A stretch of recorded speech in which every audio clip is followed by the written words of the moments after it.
Baik, Assalamualaikum warahmatullahi wabarakatuh. Kami dari kelompok 2 yang beranggotakan saya Mawaddatun Nafiah, Rifqatul Ummah dan juga Mbak Dwi Purwanti akan mempresentasikan pengembangan silabus mata pelajaran Bahasa Arab MTS dan MA Kurikulum 2013.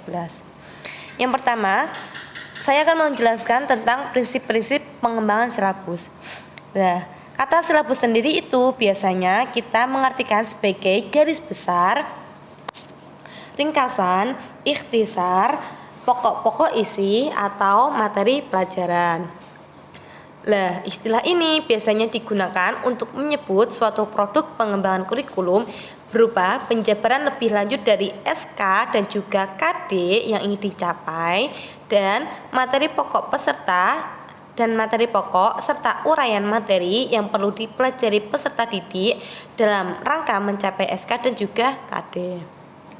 Dalam pengertian yang lebih kompleks, silabus dapat diartikan sebagai rencana pembelajaran pada suatu kelompok tertentu yang mencakup SK, KD, materi pembelajaran, kegiatan pembelajaran, indikator pencapaian kompetensi, penilaian, alokasi waktu dan juga sumber belajar. Untuk mencapai silabus yang baik, kita harus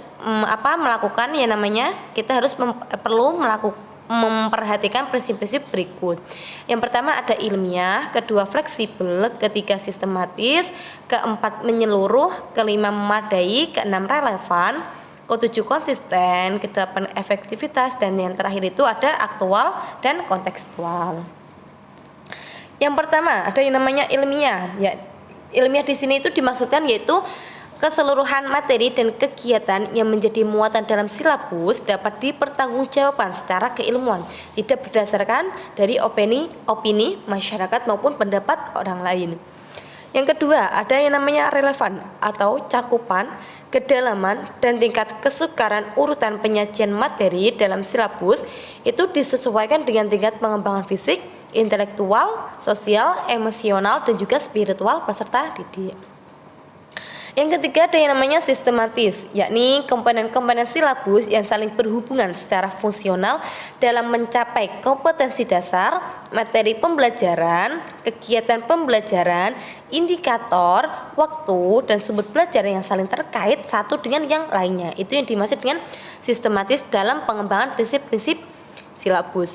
Yang keempat itu ada yang namanya konsisten atau istiqomah atau ajek atau terus menerus, yakni hubungan antara kompetensi dasar, indikator, materi pembelajaran dan kegiatan pembelajaran serta sumber belajar dan teknik serta instrumen penilaian itu harus dilakukan secara terus menerus. Lanjut, yang selanjutnya itu ada yang namanya memadai. Memadai di sini yakni cakupan indikator, materi pembelajaran, sumber belajar dan sistem penilaian serta mempertimbangkan ilmu dan sistem penilaian itu mempertimbangkan ilmu, teknologi dan seni mutakhir dalam kehidupan nyata dan peristiwa yang terjadi. Selanjutnya yang keenam itu ada yang namanya aktual dan intelektual. Aktual dan kontekstual di sini mencakup yang namanya indikator, materi pembelajaran, kegiatan pembelajaran, sumber belajar, dan sistem penilaian yang mempertimbangkan ilmu, teknologi, dan seni mutakhir dalam kehidupan nyata dan peristiwa yang terjadi. Selanjutnya ada yang namanya fleksibel. Fleksibel di sini yang dimaksudkan fleksibel di sini itu keseluruhan komponen silabus dapat mengakomodasi keberagaman peserta didik serta dinamika perubahan yang terjadi di sekolah dan tuntutan masyarakat. Yang kedelapan ada yang namanya menyeluruh. Yang menyeluruh di sini dimaksudkan itu komponen silabus itu mencakup keseluruhan ranah kompetensi yang terdiri dari kognitif, afektif, dan juga psikomotorik. Dan ketiga ranah ini dalam proses penilaiannya itu dilakukan secara menyeluruh dan juga terpadu. Yang terakhir itu ada yang namanya efektivitas. Oke. efektivitas di sini, silabus yang efektif adalah silabus yang dapat diwujudkan dalam pembelajaran di kelas, dan keefektifan silabus juga dapat dilihat dari kesenjangan yang terjadi antara silabus yang dapat dilaksanakan dalam pembelajaran. Oleh karena itu, ketika kita mengembangkan silabus, maka guru atau pengembang silabus harus membayangkan situasi harus membayangkan situasi nyata di kelas agar kendala-kendala yang mungkin terjadi dapat diantisipasi sehingga tidak terjadi kesenjangan terlalu besar. Yang poin yang kedua itu ada yang namanya landasan pengembangan silabus. Peraturan Pemerintah Republik Indonesia tahun nomor 19 tahun 2005 tentang Standar Nasional Pendidikan pasal 20 mengatakan bahwa perencanaan proses pembelajaran meliputi yang pertama ada yang namanya silabus dan rencana pelaksanaan pembelajaran yang memuat sekurang-kurangnya ada tujuan pembelajaran, materi ajar, metode pengajaran, sumber belajar, dan penilaian hasil belajar. Pemerintah dalam mengembangkan silabus harus menyiapkan peraturan, menetapkan standar nasional, dan mengembangkan model atau contoh serta menyiapkan anggaran yang kemudian dilanjutkan oleh peserta didik yang menyesuaikan buku teks, membuat contoh serta memberi kemudahan dan dukungan serta menyiapkan dana untuk menyesuaikan aturan-aturan yang telah ditetapkan oleh pemerintah. Cukup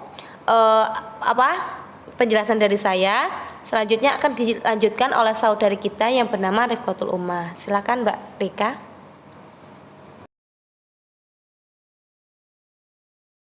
Oke, yang selanjutnya ini ada langkah-langkah pengembangan silabus. Ada 8 langkah. Yang pertama, mengkaji dan menentukan standar kompetensi. Ya, jadi dalam mengkaji atau menentukan standar kompetensi ini harus mempertimbangkan beberapa hal seperti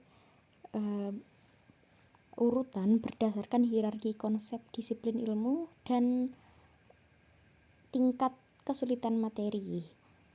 Yang kedua ada keterkaitan antar standar kompetensi dan kompetensi dasar dalam mata pelajaran. Yang ketiga, hal yang harus diperhatikan yakni keterkaitan standar kompetensi dan kompetensi dasar antar mata pelajaran. Jadi, seorang guru atau pengembang silabus harus ketika mengkaji atau menentukan standar kompetensi harus memperhatikan hal-hal tadi. Langkah yang selanjutnya yaitu mengkaji dan menentukan kompetensi dasar. Nah, jadi beda ya. Yang pertama kan tadi standar kompetensi, yang kedua ini kompetensi dasar. Serupa tapi tak sama. Sama-sama kompetensi tapi beda.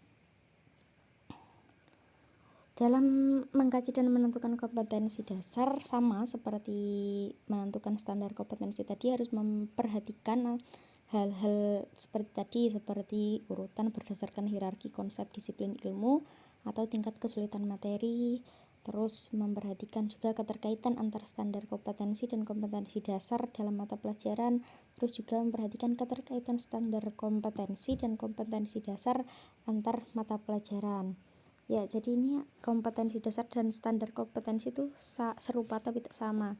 Kalau standar kompetensi itu deskripsi pengetahuan atau keterampilan dan sikap yang harus dikuasai siswa setelah ia mempelajari mata pelajaran tertentu pada jenjang tertentu pula.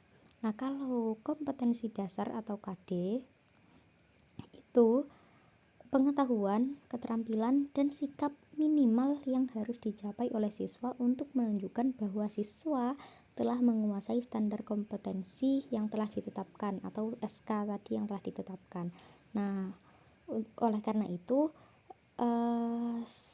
standar kompetensi dasar atau KD itu adalah penjabaran atau terusan ya dari SK atau standar kompetensi. Itu. Untuk langkah yang ketiga yaitu ada merumuskan indikator pencapaian kompetensi. Nah, beda lagi ya. Tadi ada SK, ada KD, dan ini ada lagi indikator. Nah, indikator itu dikembangkan sesuai dengan karakteristik peserta didik, satuan pendidikannya juga, potensi daerahnya juga, dan digunakan sebagai dasar untuk alat penyusun penilaian. Nah, setiap KD atau kompetensi dasar itu dikembangkan menjadi beberapa indikator, lebih dari 2 ya. Indikator itu menggunakan kata kerja operasional yang dapat diukur atau bisa diobservasi. Prinsip pengembangan indikator adalah sesuai dengan kepentingan atau urgensi, kesinambungan atau kontinuitas, kesesuaian atau relevansi, dan kontekstual. Nah, langkah yang ketiga ada mengidentifikasi materi pembelajaran. Nah, dalam mengidentifikasi materi ini harus mempertimbangkan beberapa hal, seperti halnya potensi peserta didiknya bagaimana, kemudian relevansi dengan karakteristik daerahnya, kemudian tingkat perkembangan fisik, intelektual, emosional, sosial, dan spiritual peserta didik, kemudian ada kebermanfaatannya bagi peserta didik atau tidak, apakah materi ini bermanfaat enggak bagi peserta didik, kemudian ada juga struktur keilmuannya bagaimana, terus aktualitas, kedalaman, dan keluasaan materi pembelajarannya bagaimana. Kemudian ada juga yang terakhir, relevansi dengan kebutuhan peserta didik dan tuntutan lingkungan dan alokasi waktu. Apakah materi ini itu sesuai dengan kebutuhan peserta didik atau tidak, kemudian sesuai dengan tuntutan lingkungan atau tidak, dan tentunya sesuai dengan alokasi waktu atau tidak, seperti itu. Lanjut, yang langkah yang kelima ada mengembangkan kegiatan pembelajaran. Nah, dalam mengembangkan kegiatan pembelajaran ini, seorang guru atau pengembang silabus itu harus memperhatikan seperti halnya kegiatan pembelajaran itu apakah memuat rangkaian kegiatan yang harus dilakukan peserta didik secara berurutan untuk mencapai kompetensi dasar. Kemudian penentuan urutan kegiatan pembelajaran harus disesuaikan dengan hierarki konsep materi pembelajaran, dan rumusan pernyataan dalam kegiatan pembelajaran minimal mengandung 2 unsur penciri yang mencerminkan pengelolaan pengalaman belajar peserta didik, yaitu kegiatan siswa dan materi. Langkah yang keenam yaitu menentukan jenis penilaian. Nah, penilaian ini bisa menggunakan tes ataupun non-tes dalam bentuk tertulis ataupun lisan, atau pengamatan kerja, kinerja maksudnya, sikap atau penilaian hasil karya, bisa itu berupa produk atau proyek, penggunaan portofolio, dan penilaian diri. Untuk penilaian ini luas sekali ya caranya.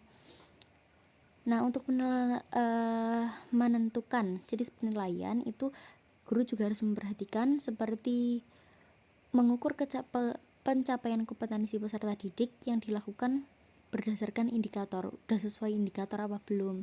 Kemudian menggunakan acuan kriteria juga, harus ada kriterianya penilaian itu.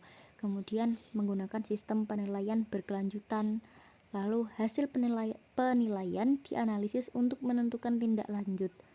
Nah, jadi semua nilai nanti dianalisis untuk menentukan tindak lanjut, gimana anak ini sudah, siswa ini sudah bisa mencapai KD atau belum gitu. Kemudian ada sesuai dengan pengalaman belajar yang ditempuh dalam kegiatan pelajaran. Langkah yang ketujuh yaitu menentukan alokasi waktu.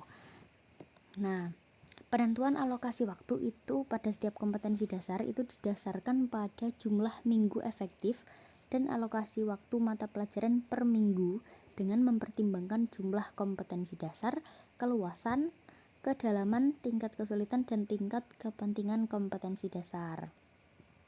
Nah, alokasi waktu yang dicantumkan dalam silabus itu adalah perkiraan waktu atau rata-rata untuk menguasai kompetensi dasar yang dibutuhkan oleh peserta didik. Untuk langkah selanjutnya yaitu menentukan sumber belajar. Nah, sumber belajar adalah rujukan, objek, atau bahan yang digunakan untuk kegiatan pembelajaran. Nah, itu bisa berupa media cetak, elektronik, narasumber, lingkungan, fisik, alam sosial, dan budaya. Jadi banyaklah macamnya.